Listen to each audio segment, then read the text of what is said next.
चलिए जी, part 4 polity की prelims में आप सभी का दोबारा से स्वागत है। आप सभी को पता है हम क्या कर रहे हैं, हम प्रीलिम्स के क्वेश्चंस पीवाईक्यू समझ रहे हैं। एंड सिर्फ पीवाईक्यूज करने की बात नहीं है, पीवाईक्यूज के साथ उसके ऑप्शंस भी देख रहे हैं, ऑप्शंस में से कैसे क्वेश्चन बन सकता है वो भी देख रहे हैं।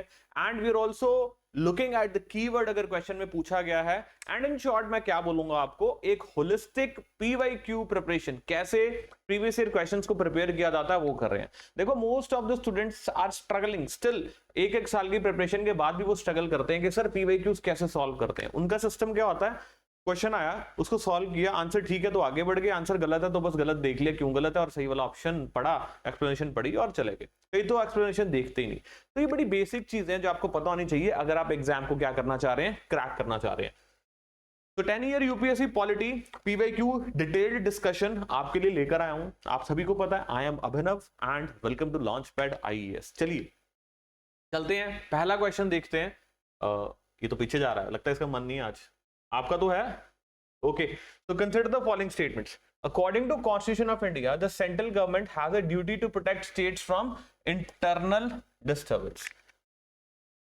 संवैधानिक तौर पर सेंट्रल गवर्नमेंट की ड्यूटी है कि प्रोटेक्ट करना स्टेट्स को फ्रॉम इंटरनल डिस्टर्बेंस, ओके।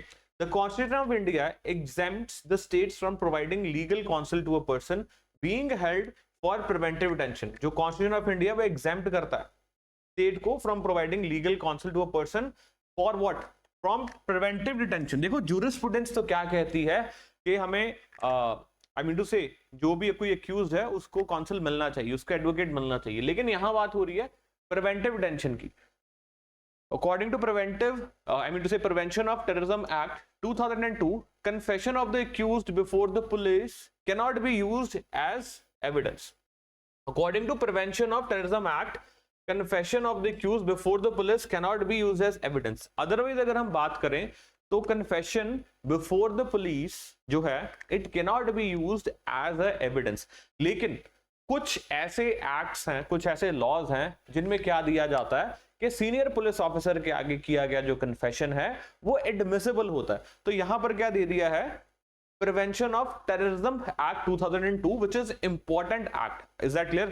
तो अब देखिए how many of the above statement are correct, only one, only two, all three या नन, मतलब इनमें से कितनी करेक्ट है। तो गाइस सिर्फ और सिर्फ दो स्टेटमेंट जो है वो क्या है, करेक्ट है। अब कौन सी इसमें करेक्ट नहीं है वो देख लेते हैं। पहले तो आर्टिकल 355, यूनियन की duties to protect states against external aggression and internal disturbance ensuring the state governance aligns with the constitution. आपके लिए 355 article is important, yes 356 is important which is president rule, and yes 365 is also important. ये तीनों के तीनों articles आपके लिए बहुत important है। देन आर्टिकल 22 करेक्ट, मतलब सेकंड ऑप्शन जो है वो भी हमारा करेक्ट है। Article 22(1) guarantees the right to consult and be defended by a legal practitioner, but 22(3) भी हमें क्या कह रहा है कि जो प्रिवेंटिव डिटेंशन के अंदर है, जो भी बंदे को प्रिवेंटिव डिटेंशन लॉ के तहत डिटेन किया जाएगा उसको ये हक नहीं दिया जा रहा। Is that clear? अब थर्ड इनकरेक्ट। अब कोटा 2002 की बात हो रही है, confession made before the police officer admissible है। तो भाई प्रिवेंशन ऑफ टेररिज्म एक्ट है, मैंने आपको ऑलरेडी बताया इसमें क्या होता है कि यूजुअली तो एडमिसिबल नहीं होता है अगर नॉर्मल लॉ है, लेकिन अगर कोई स्पेशल लॉ है उसमें बोला जाता है कि सीनियर पुलिस ऑफिसर के आगे अगर कन्फेशन किया गया है तो वो क्या है, एडमिसिबल है। सो ये इनकरेक्ट है, पोटा के अंदर जो कन्फेशन दिया जाएगा वो एडमिसिबल है। अच्छा, अब आपके लिए लर्निंग क्या है, यहां से लर्निंग ये है कि प्रिवेंटिव डिटेंशन लॉज के ऊपर आपको क्वेश्चन आ सकता है, since it was there in the option. ऐसे लॉज के ऊपर भी आपको और क्वेश्चंस पूछे जा सकते हैं। Article 22 becomes important for you, article 21 तो चलो है ही important, 356, 355, 365 again very much important for you. तो यही तो सारी लर्निंग है जो हम यहां से लेकर जा रहे हैं कि अगर एग्जाम में कल को कोई और क्वेश्चन बनता है तो किस कैटेगरी में से क्वेश्चन बन सकता है। नॉट नेसेसरीली कि सेम क्वेश्चन रिपीट हो जाए, but most of the times कई बार सेम क्वेश्चन भी हो जाता है रिपीट, तो कोई घबराने या सरप्राइज होने वाली बात नहीं है, होता है ऐसे। तो I hope you are getting my this lecture, जो मैं कहना चाह रहा हूं आपको। सो प्रिवेंटिव डिटेंशन क्या होता है, it involves detaining individual without trial और कोर्ट कन्विक्शन। ना उस पर ट्रायल चलता है, ना ही कोर्ट कन्विक्शन होती है, लेकिन उसको क्या कर लिया जाता है, डिटेन कर लिया जाता है, क्योंकि बोला जाता है कि हो सकता है अगर तू बाहर रहेगा तो something may happen.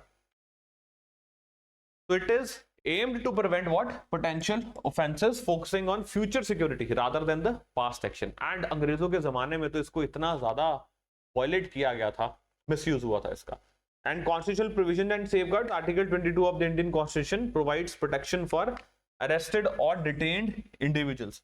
It covers ordinary law cases, criminal investigation, detention and prevent detention. So we have discussed this. तो दोबारा और आगे डिस्कस नहीं कर रहे हैं. आगे चलिए. UPSC prelims. अच्छा, इसका आपको पीडीएफ फॉर्मेट मिल जाएगा हमारे टेलीग्राम चैनल पे. क्लियर है जी? Consider the following statements in respect of Constitution Day. Constitution Day, अब रिपब्लिक डे की बात नहीं हो रही है, बात किसकी हो रही है? कॉन्स्टिट्यूशन डे की. अब आप कहेंगे दोनों में फर्क क्या है?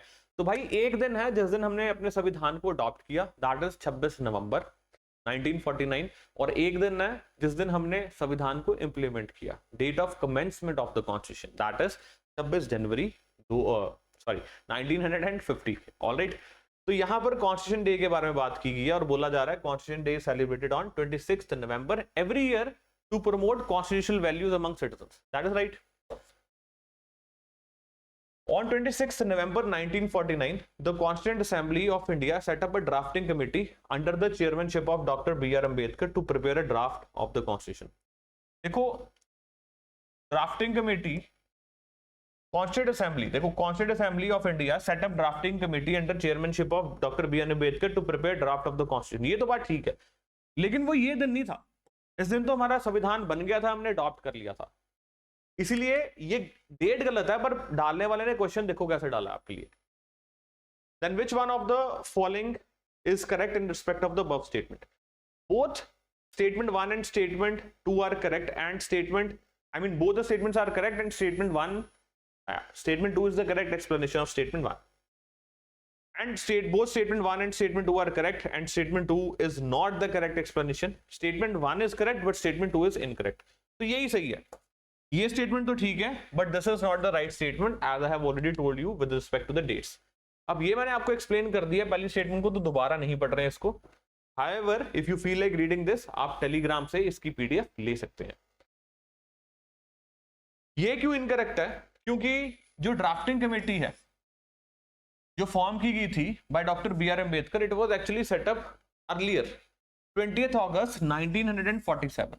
तो हमें आजादी मिली 15 अगस्त 1947. ठीक उसके 5 दिन बाद ड्राफ्टिंग कमेटी सेटअप कर देगी ताकि कॉन्स्टिट्यूशन को क्या किया जाए, ड्राफ्ट किया जाए, बनाया जाए. तो इसको बिल्कुल भी गलत मत कीजिएगा, this is important for you, याद रखिएगा इसको. ओके, तो पहला draft February 1948. Now important dates in constitution making of India.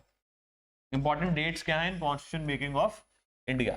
So December 9, 1946, first meeting of the constituent assembly of India. ये इंपॉर्टेंट डेट्स हैं जो आपको याद रहनी चाहिए, एग्जाम में आ सकती हैं. और एग्जाम में और क्या आ सकता है? ड्राफ्टिंग कमेटी के अदर मेंबर्स कौन से थे apart from doctor B R Ambedkar, तो वो भी एग्जाम के लिए इंपॉर्टेंट है. First meeting of constituent assembly of India. Then December 13, 1946, Jawaharlal Nehru introduce the objective resolution outlining the vision of the constitution. ये था अच्छा, ऑब्जेक्टिव रेजोल्यूशन के बेस पे और क्या आया था कमेंट सेक्शन में मेंशन कर दो. December 22, 1946, adoption of the objective resolution by the Constituent Assembly. Then August 14, 1947, Constituent Assembly reassembled as a sovereign body after India gained independence. Then November 26, 1949, Constitution of India was adopted. Then January 24th, final session of the Constituent Assembly members signed the Constitution.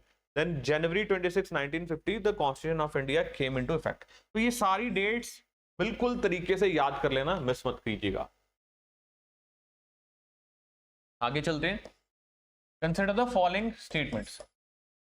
If the election of the president of India is declared void, if the election of the president of India is declared void by Supreme Court of India, all acts done by him in the performance of duty of his or her office of president before the date of decision becomes invalid. What is the question?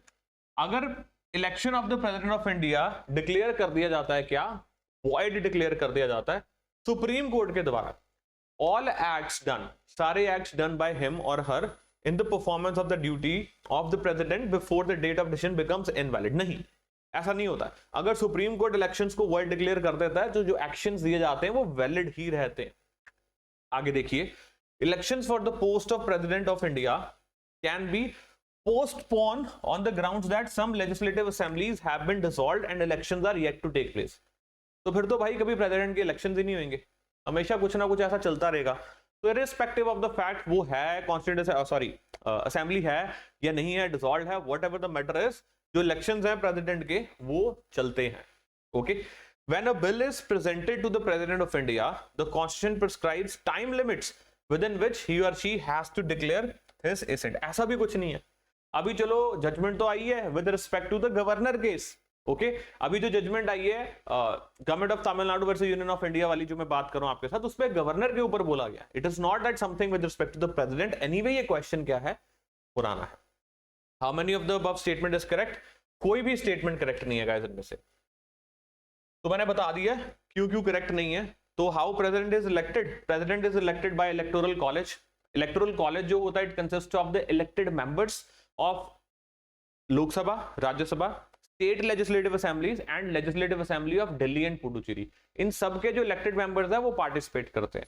Value of the vote of MP remain same, लेकिन जो value of the vote of the MLA है वो very करती है. इसको ध्यान में रखिएगा, पेपर में क्वेश्चन जरूर आ सकता है आपको. यहां बिठा लो value of the vote of the MP remain same but value of the vote of the MLA क्या होती है, वेरी करती है from state to state. Constitutional provisions for your added information सारी मैंने दे दी है यहां पर. वोट कैलकुलेशन ऑलरेडी बता दिया. ईच एमपी और MLA vote is not a single vote but carries a fixed value. Value carry करती है. Fixed value of each MP's vote is 700. MLA vote value varies, ये वेरी करती रहती है. Okay, now Uttar Pradesh has the highest vote value for MLAs. Okay, Uttar Pradesh की highest value है, then Maharashtra की है, देन अरुणाचल प्रदेश की है. Good. With reference to scheduled areas in India consider the following statements. Scheduled areas की बात करें उसके संदर्भ में consider the following statements. Within a state the notification of an area as scheduled area takes place through an order of the president. State के अंदर अगर किसी एरिया को डिक्लेयर करना है एज ए शेड्यूल्ड एरिया तो वो order जो होता है प्रेसिडेंट के द्वारा दिया जाता है. इफ यू रिमेंबर, मैंने आपको अभी क्वेश्चन करवाया था अपनी प्रीवियस वीडियो में with respect to this only. So you can very well imagine कि पेपर सेटर ने प्रीवियस ईयर देखा, ऐसे ही क्वेश्चन देखा होना और उसके बेस पे शेड्यूल्ड एरियाज के ऊपर क्या कर दिया, क्वेश्चन बना दिया. यही तो मैं बोलता हूं आपको, ये टॉपिक्स रिपीट होते हैं, स्टेटमेंट्स कुछ और फॉर्मेट में रिपीट होते हैं, ऑप्शंस रिपीट होते हैं. The largest administrative unit forming the scheduled area is the district and the lowest is the cluster of village in the block. ठीक है. The chief minister of the concerned state are required to submit annual report to the union home minister on the administration of the scheduled areas in the state. भाई, it is not the chief minister. देखो आपको लगेगा statement बिल्कुल ठीक है कि it is required to submit annual report to the union home ministry on the administration of scheduled areas in the state. चाहिए भी, लेकिन भाई चाहिए तो है, चीफ मिनिस्टर के द्वारा नहीं जाता, गवर्नर के द्वारा दी जाती है. एंड डिक्लेयर कौन कर रहा है, प्रेसिडेंट कर रहा है. तो व्हाट डज दैट मीन? हमें क्या नजर आता है इस चीज से? हमें नजर आता है कि भाई ये स्टेटमेंट क्या है, गलत है. तो दो ही करेक्ट है, 1 and 2 इज करेक्ट. तो statement 1 is correct, statement 2 is correct, statement 3 is incorrect. President जो है वो डिक्लेयर करता है किसी भी एरिया को एज ए शेड्यूल्ड एरिया, वहां पर फिर ट्राइबल एडवाइजरी काउंसिल्स भी बनाई जाती है. We are talking about the schedule 5 areas. Okay, schedule 6 areas के लिए हमारे पास क्या है, ऑटोनोमस डिस्ट्रिक्ट काउंसिल्स, जो मैंने आपको पिछले लेक्चर में भी क्लियर करवाया था. Okay, so it is the governor in the each state with scheduled areas who must submit annual report or as required by the president regarding the administration of these areas to the president of India. So constitutional provisions 5th I have already talked to you.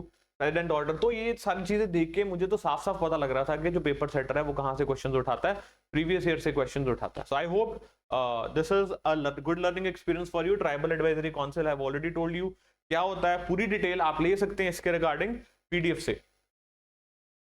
So that was all for today's video. मिलेंगे दोबारा एक और video के साथ आपके लिए, getting all these questions again for you. Thank you very much.